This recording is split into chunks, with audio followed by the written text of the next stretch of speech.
The sun was shining brightly on the clear blue waters of the Caribbean as the cruise ship set sail.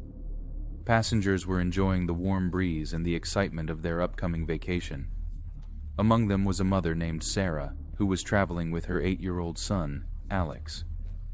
Sarah and Alex spent their days exploring the ship, enjoying the delicious food and the fun activities. But on the 4th day of their trip, something went terribly wrong.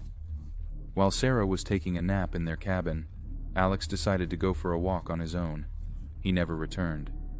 When Sarah woke up and realized her son was missing, she panicked. She searched the entire ship, asking anyone she saw if they had seen him, but no one had. The crew was notified, and a search began. The ship's staff searched every corner of the ship, but Alex was nowhere to be found. Sarah was in shock. How could her son just disappear like that? She couldn't believe it. As the days passed, Sarah became increasingly desperate and terrified. She had no idea what had happened to Alex or where he could be. But then, strange things started happening.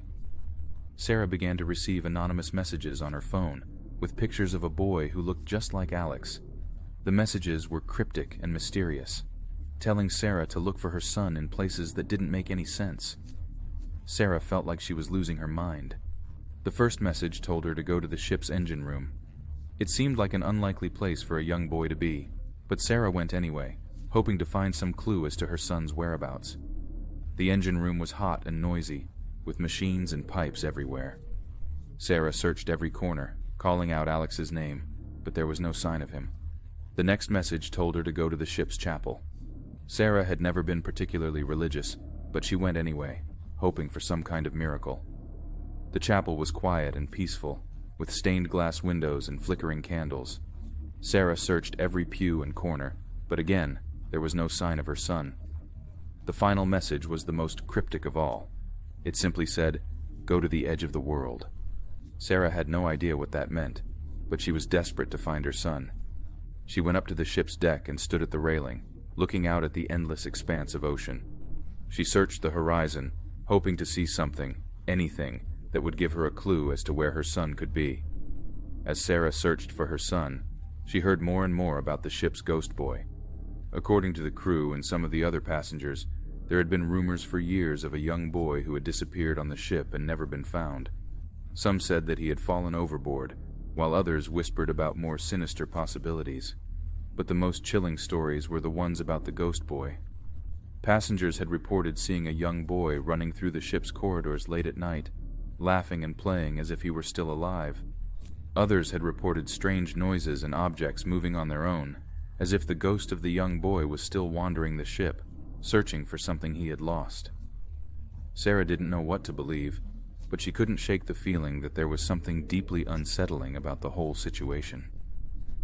As the days passed and her search for her son became more and more desperate, she started to see and hear things that she couldn't explain. Late at night, when the ship was quiet and most of the passengers were asleep, Sarah would hear the sound of a child's laughter echoing through the empty corridors. Sometimes she would catch a glimpse of a small figure running ahead of her, disappearing around a corner just out of sight. Other times, Sarah would find objects in her cabin moved or misplaced, as if someone had been there when she wasn't looking. Once, she woke up in the middle of the night to find a small handprint on her window, as if someone had been watching her while she slept. Sarah couldn't explain any of it, but she couldn't shake the feeling that the ghost boy was somehow connected to her son's disappearance. She started to feel like she was being watched, like the ghost was trying to tell her something. But what could it be? The days turned into weeks, and Sarah never gave up hope of finding her son. But as time went on, she became more and more convinced that she would never see him again. The mysterious messages continued, but they only added to her confusion and terror. To this day, Sarah doesn't know who was sending her those messages or what their motive was.